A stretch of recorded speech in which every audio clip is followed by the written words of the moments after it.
Good morning students. आज हम लोग चैप्टर 8 का न्यू लेक्चर लेके आए हैं, जिसके अंदर हम लोग जो चुंबकीय पदार्थ हैं उनका वर्गीकरण करेंगे। तो किस प्रकार से वर्गीकृत किया जाता है उसको ध्यान से समझना बेटा आप लोग, क्योंकि इस चैप्टर में ये थ्योरेटिकल कंसेप्ट है पूरा।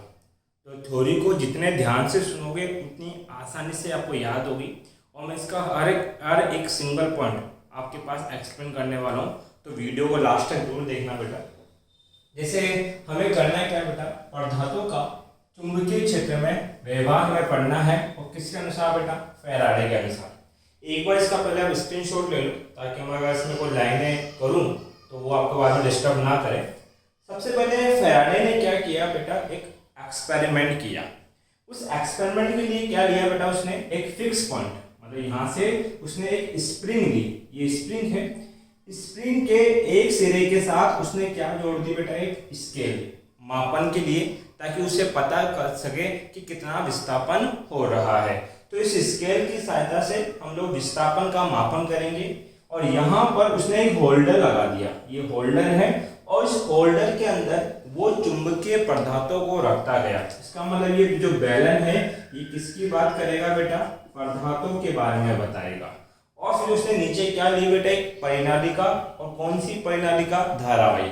अभी तक आपने परिनालिका ऐसे देखी है, लेकिन इस परिनालिका में क्या होते थे, फेरों की संख्या कम होती थी और फेरे दूर दूर हुआ करते थे। अब क्या किया उन्होंने, ये फेरे बहुत ज्यादा पास कर दिए, तो परिनालिका इस प्रकार से बन गई। इससे एक फायदा होगा कि जब फेरों की संख्या पास पास होगी तो इस परिनालिका के अंदर एक प्रबल चुंबकीय क्षेत्र उत्पन्न होगा, और ये परिनालिका फिक्स है, मतलब कि ये हिल नहीं सकती आपके पास, ये इसी अवस्था में रह सकती है। अब सुनना होता क्या है, होता यह है कि जिस पदार्थ को हमें चेक करना है उस पदार्थ के हम एक बेलनाकार आकृति बनाते हैं।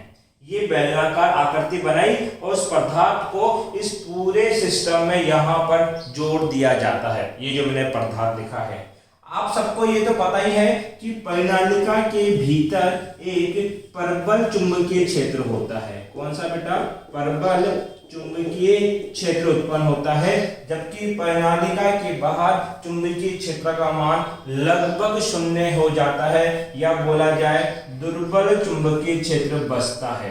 दुर्बल चुंबकीय क्षेत्र बसता है। बस इसी कंसेप्ट को याद रखना है कि परिनालिका के भीतर यहाँ तो क्या है, प्रबल चुंबकीय क्षेत्र, और यहाँ पर कैसा चुंबकीय क्षेत्र है बेटा, दुर्बल चुंबकीय क्षेत्र है। अब हुआ क्या, जैसे बात की गई, कुछ पदार्थ लिए, जैसे कोबाल्ट लिया, लोहा लिया, निकल लिया, ठीक है, और इनकी क्या बनाई बेटा, एक बेलनाकार आकृति बनाई गई। तो यहाँ पे मैंने इन पदार्थों की बेलनाकार आकृति बनाई, ठीक है। अब इस परिनालिका में धारा प्रवाहित करते हैं। जैसे ही धारा प्रवाहित करते हैं तो देखने को ये मिलता है कि ये बेलन जो है वो नीचे खिसक जाता है। कहाँ खिसक जाता है, नीचे। जैसे कि ये मार्कर मेरा बेलन है, पहले ऐसे रखा हुआ था जब परिनालिका में धारा नहीं बह रही थी, लेकिन जैसे ही परिनालिका में धारा बही, यहाँ पर एक प्रबल चुंबकीय क्षेत्र उत्पन्न हुआ, और ये जो लोहा, निकल, कोबाल्ट जो पदार्थ थे, जब इनको यहाँ लटकाया गया तो ये इस प्रबल चुंबकीय क्षेत्र की ओर आकर्षित होने लगते हैं, और आकर्षित होने के कारण ये नीचे की ओर ऐसे खिंचते जाते हैं। ऐसे खींचेंगे, जब ऐसे खींचेंगे तो ये जो स्प्रिंग है, इसमें ये जो सुई लगी है ये नीचे आएगी, मतलब पहले यहाँ थी, अब ये सुई खिसक कर यहाँ पहुंच गई, और ये बहुत तेजी से हुआ। मतलब जैसे धारा इसमें प्रवाहित करी, ये है बहुत तेजी के साथ कहाँ गया बेटा, नीचे की ओर गया। तो हम बोलेंगे कि कोबाल्ट, निकल और आपके पास जो लोहा है, ये ऐसे पदार्थ हैं जो दुर्बल, यहाँ पर चुंबकीय क्षेत्र कैसा है बेटा, दुर्बल, और अंदर चुंबकीय क्षेत्र कैसा है बेटा, प्रबल। जो दुर्बल चुंबकीय क्षेत्र से प्रबल चुंबकीय क्षेत्र की ओर प्रबलता के साथ जाते हैं। कैसे जाते हैं बेटा, प्रबलता के साथ जाते हैं। तो ऐसे पदार्थों को लोहे चुंबकीय पदार्थ बोला गया। अब परिभाषा सुनना क्या है, लोहे चुंबकीय पदार्थ क्या होते हैं, कुछ पदार्थ जैसे कोबाल्ट, लोहा, निकल को प्रबल बल से, कौन से बल से, प्रबल बल से परिनालिका के अंदर की ओर खींचते हैं। अब देखो ये पदार्थ थे, ये परिनालिका, इनको परबल बल से कहां खींचती है? अंदर की ओर खींचती है, अर्थात ये कम चुंबकीय क्षेत्र वाले भाग से अधिक चुंबकीय क्षेत्र वाले भाग की ओर क्या होते हैं? विस्थापित। ऊपर जो चुंबकीय क्षेत्र था वो दुर्बल बोल दो या कम चुंबकीय क्षेत्र, अंदर जो चुंबकीय क्षेत्र है उसको परबल बोल दो या अधिक चुंबकीय क्षेत्र। तो ये जो आपके पास पदार्थ था ये कहां से कहां गया? सर ये कम चुंबकीय क्षेत्र वाले भाग से अधिक चुंबकीय वाले क्षेत्र की ओर क्या हुआ? विस्थापित हुआ। तो इन्हें क्या बोला जाता है बेटा? लोहे चुंबकीय पदार्थ बोला जाता है। आगे जाके ये जो 3 पदार्थों का वर्गीकरण अभी मैं कर रहा हूं, इनको और डिटेल से पढ़ेंगे। पहले हम लोग इनको अलग कर रहे हैं कि किसको लोहे चुंबकीय बोलना है, किसको अनुचुंबकीय बोलना है और किस पदार्थ को प्रति चुंबकीय बोलना है। तो लोहे चुंबकीय पदार्थ की परिभाषा क्लियर होनी चाहिए। परिभाषा क्या दोगे? जैसे कुछ पदार्थ कोबाल्ट, लोहा, निकल जब परबल बल से परिनालिका के अंदर की ओर खींचते हैं, ये पदार्थ है और ये प्रबल रूप से परिनालिका के अंदर की ओर खींचते हैं, अर्थात ये कम चुंबकीय क्षेत्र से अधिक चुंबकीय क्षेत्र की ओर विस्थापित होते हैं। तो ऐसे पदार्थों को क्या बोला जाता है बेटा? आपके पास लोहे चुंबकीय पदार्थ बोला जाता है। अब दूसरे का वर्गीकरण, दूसरे का वर्गीकरण क्या है? दूसरा है आपके पास अनुचुंबकीय पदार्थ, जैसे एल्यूमिनियम, सोडियम, CuCl3। ठीक है, कुछ ऐसे पदार्थ थे, इनको यहाँ बेलन बना के इस पदार्थ को यहाँ लटकाया गया। लटकाने के बाद देखा कि जैसे ही धारा प्रवाहित करते हैं तो ये पदार्थ भी परिनालिका के अंदर की ओर खींचते हैं। ये पदार्थ भी परिनालिका के अंदर की ओर खींचते हैं, परंतु एक मिनट देखिए बेटा, हम कहाँ थे? हमें अनुचुंबकीय पदार्थ को परिभाषित करना था। तो मैंने क्या किया बेटा?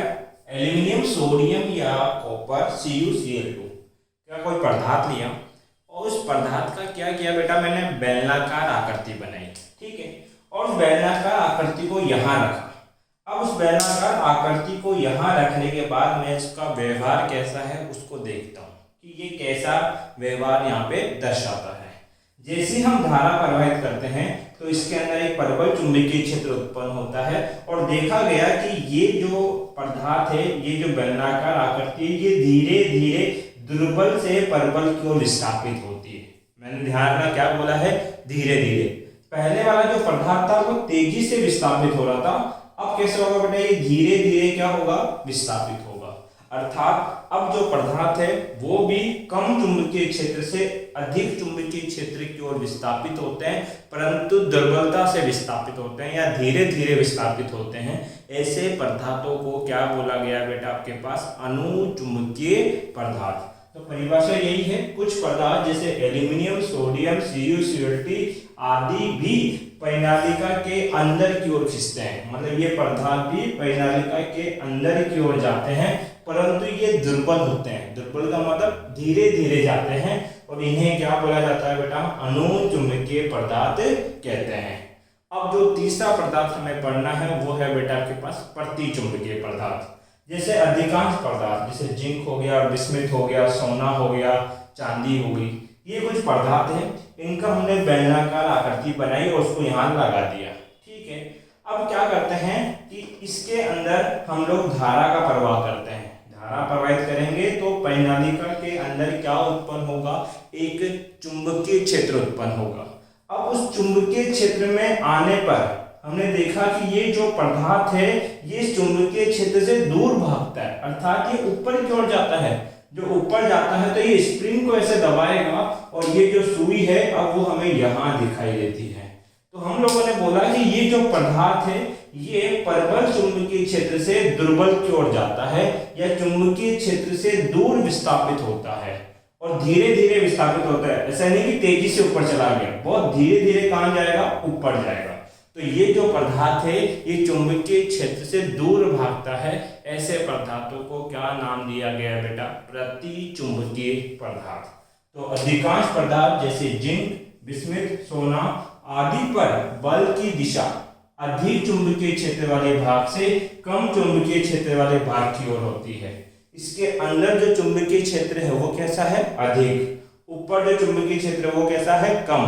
तो यहाँ जो बल लगता है वो अधिक से कहाँ की ओर लगता है? कम की ओर, अर्थात ऊपर की ओर लगता है बल होता है। यह बल भी कैसा होता है? दुर्बल, अर्थात ये धीमे धीमे ऐसे ऊपर जाता है, दुर्बल है। और इन पदार्थों को क्या कहते हैं बेटा? प्रति चुंबकीय पदार्थ कहा जाता है।